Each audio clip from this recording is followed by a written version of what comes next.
is Ellen Goldblatt, Goldblatt. And what's your connection to what happened to Ken? My first legal job in 1978 was as the young lawyer on the family's second trial against the guard and the governor, where they were seeking to get accountability and a finding that the guard and the governor had done wrong in the murders at Kent State. At the same time, in May 1970, I was a senior at NYU and I was a member of SDS. We were protesting the war as well. On the weekend, we had gone on a march to Wall Street and been tear gassed. And then after the happenings on Monday, we were on strike, and so I never actually had a commemoration, ceremony. But we were all part of that movement, so it was very much full circle for me to end up 8 years later being the lawyer on the cases. And it was very connected to that. So that it felt really important because it was really personal. It could as easily have been me and my friends. And it was especially poignant getting to know the Krauses because I'm also Jewish and I was about the age of their daughter, and I always felt with Arthur and Doris like, they looked at me as if I could have been Allison if Allison had lived. And it was really wonderful to see Doris again today. It's incredible. I mean, it was just so personal for me as well as the case. One of the most striking, we worked with all of the families and we tried to put together a second trial effort that would be successful. What had happened is the families had sued the government. There had been a criminal trial that didn't succeed in getting accountability, and then the families had had a first civil trial and didn't succeed, and the jury went against them. And then there was an appeal, and we got back to the second trial. And it was really important to try to do a different job, and we felt like we could do present the case differently so that a jury would be persuaded to go in our favor and find that these were wrongful deaths and that it was a violation of civil rights. And it was one of the first times that the National Jury Project was used and social science was used to help pick a jury. I mean, that became very common later, but that was early on. And it was very difficult to choose a jury because you needed people who only 8 years later, you didn't want people who hadn't heard of it, because if they hadn't heard of it, they were probably too out of it for you to want on a jury at all. But if they had heard of it, you had to try to find people that were unbiased and both sides could agree to. One of the most striking facts for me personally about what happened on May 4th was that the guard had been issued gas masks that didn't have corrective lenses. And as a person who wears glasses and who is completely blind, if I take them off, it was really striking to me that our government had thought to give people, to put rifles with live ammunition in the hands of young men who couldn't see what they were doing. So as lawyers, we actually looked for jurors who wore glasses because they would be impressed, as I am, by that fact. And I had personally experienced that in a rally in Washington against the war where the SDS had issued us gas masks for an action, and I said, I can't go because I can't see. And yet here were these guardsmen at Kent who couldn't see, and that was one of the points that we were going to really try to bring out at the second trial.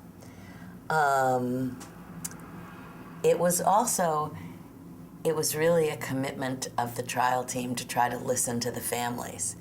And I think now, and as we listen today, and with sort of values of hindsight, but it's hard to accept that we weren't able to get even more straightforward statement of accountability or go to a jury and win. But there was a lot of fear and concern among the families that they could lose again. And that people really wanted to make sure that Dean Kaler was able to get compensation so that he could have the money that he needed since he was injured, and other people. And so there was John Adams, who was from, I can't remember exactly the name of the organization, but he really helped bring the families together as a unit. And together with Sanford J. Rosen, who was the lead counsel, and the judge, there was a lot of interest in the possibility of a settlement.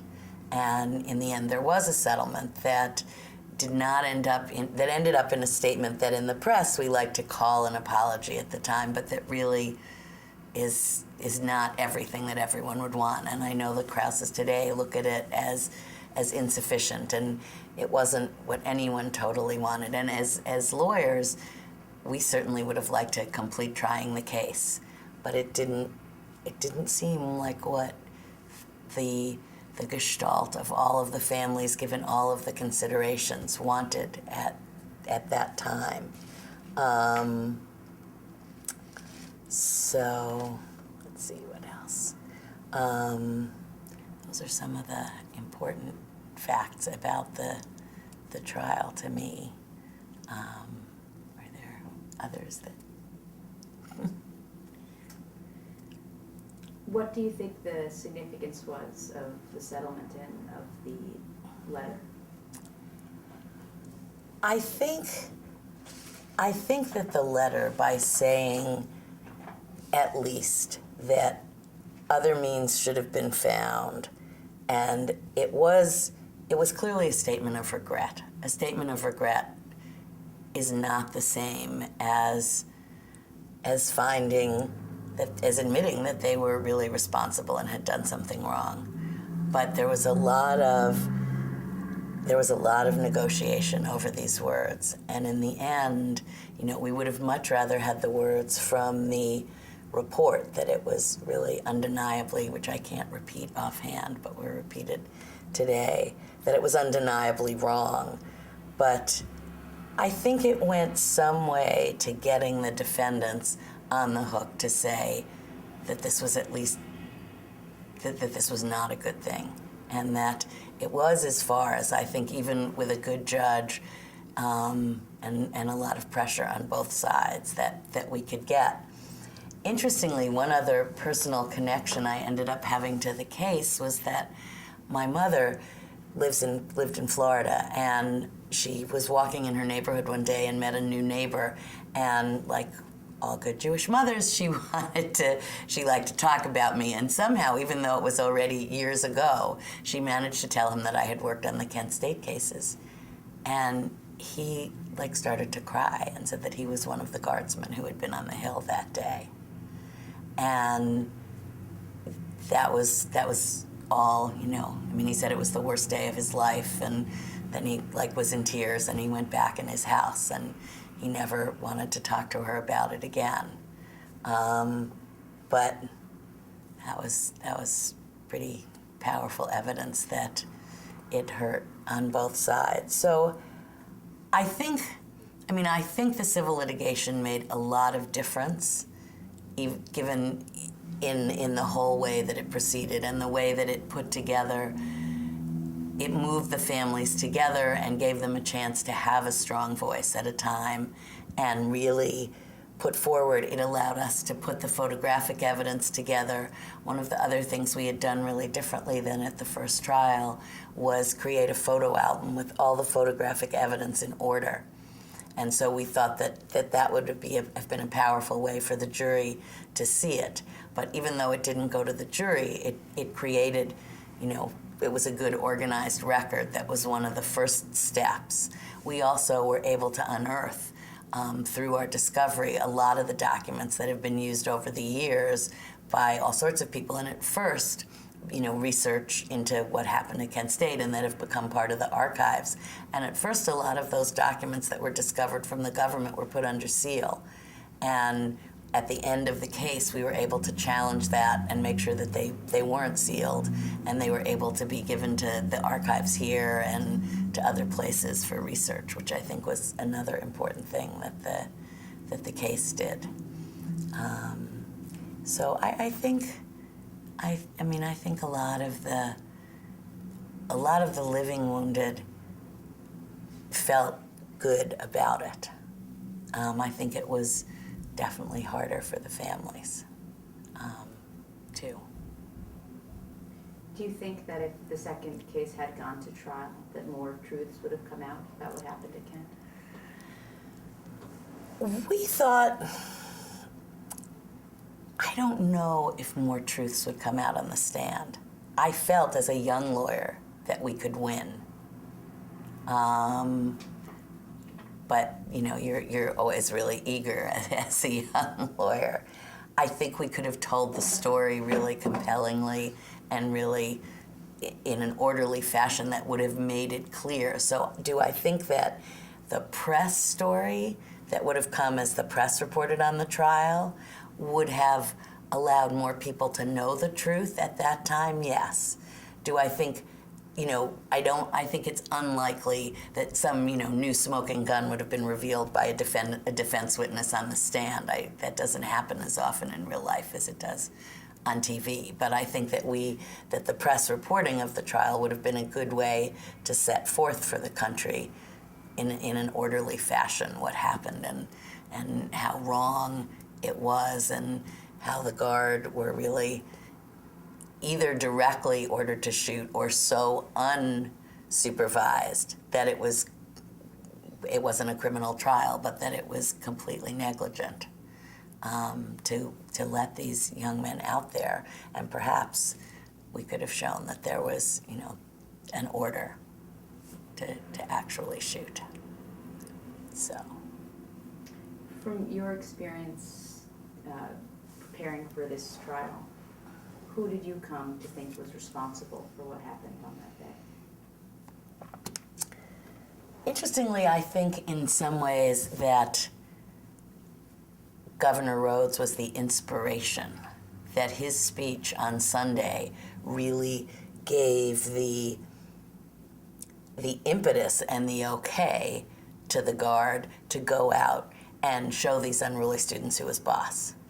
That it was time to, clean up this radical element that was ruining our country. And I thought that his language was so inflammatory that really was the impetus and gave license to the guard. It's been a long time, but I remember, we looked hard at what Canterbury, the two, Canterbury and Jones, did. I haven't refreshed myself enough to know, to remember, but certainly they were part of further inflaming the situation. Everything the guard did was inflammatory, short-sighted, and if not completely on purpose, completely inappropriately negligent. I mean, the actual guardsmen were so young and so tired and so ill-equipped to be handling live ammunition. And clearly, there were people who shot at Joe Lewis and at Alan Camphora, in my view. I mean, there were some of the students I think were targeted specifically, who were out there, and giving someone the bird is not a reason to shoot them, and we can't have that in our country. I later became a lawyer for people with disabilities and tried to get them out of institutions, and they wanted to keep one of my clients in an institution for the rest of his life because he would give people the finger and pinch women, and I thought, most of the men in Italy would be in institutions. So, again, I mean, it was, I want to call it criminal behavior, but our case wasn't a criminal case, but I think it was, and I think that it would have been wonderful if they could have done better if the criminal case had gone further. So. What do you think it would look like for real justice to be done? Or full justice? I think it would have been good to have been able to have success in the criminal case, even more than in the civil case. I think the way the civil case was structured, it was about, what damages do you get for injuries, and that's that's somewhat different than what we really wanted to resolve. What are people's rights to protest, to peaceful protest, and to be allowed to peacefully protest and not be shot. And I think we need to, we have that in our Constitution, but we needed the people, the unruly element that needed to be told where they should stand were the governor and the guard, and not the students. And I think it would have been nice if that could have happened in a criminal trial.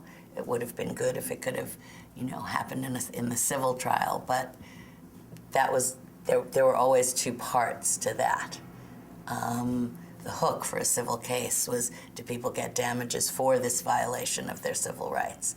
But we could have at least completed the trial and had a jury decide there was a violation of civil rights, which would have been nice.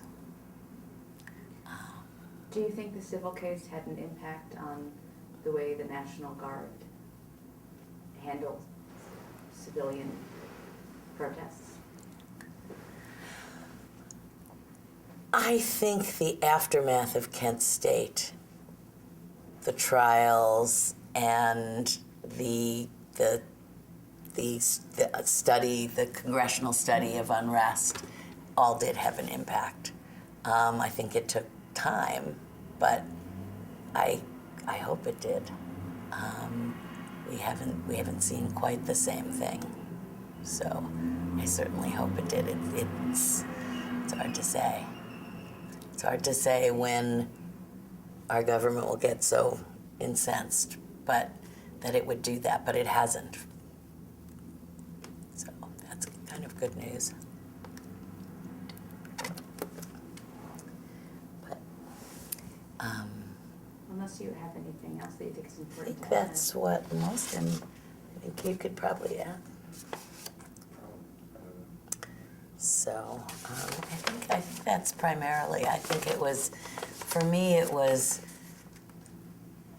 really, and it is today, I mean, I guess the only thing I'd add today, it was really, I wasn't able to come back until today. And it's certainly been, it's an emotional experience, as much connecting me to the times when I was a student protester, although not here, as to the trial part. I mean, it's really, we really were trying to make a difference. And I feel like we did make a huge difference for a period of time. I'm not as sanguine today about where the country has gone, and I think we're still in ill-considered wars, and there wasn't the same level of protest. And I think it's interesting because we don't have a draft. I think that's part of the reason that younger people can be more sanguine and not get as involved.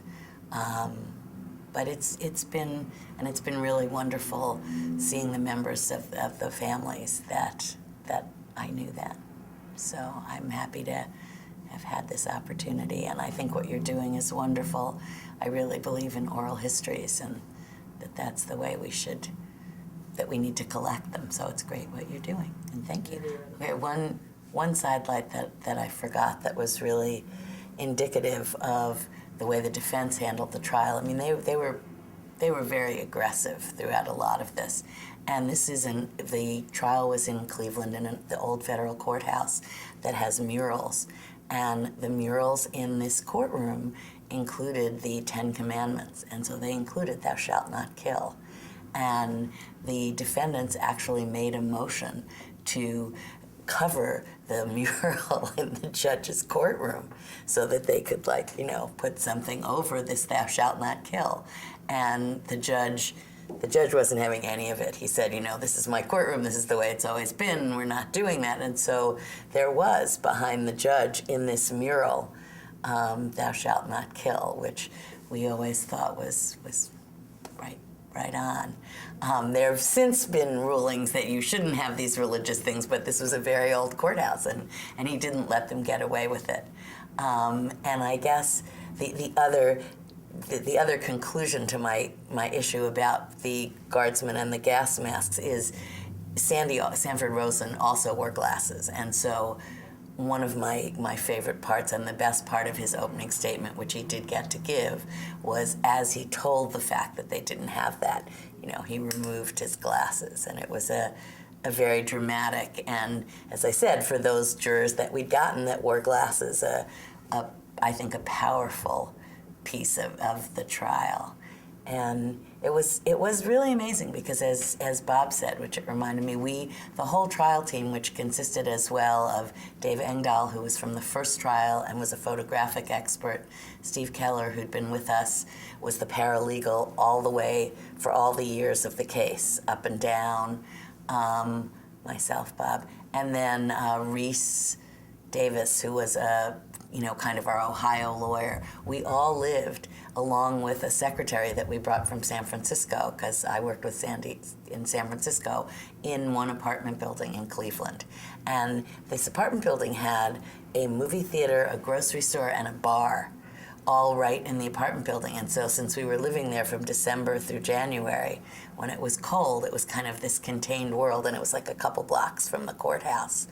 And the judge sent us home for Christmas, New Year's, but he made us start on the 2nd. So we all actually came back, and the whole trial team and people who were going to be witnesses had kind of New Year's Eve together so that we would be ready to go on the 2nd.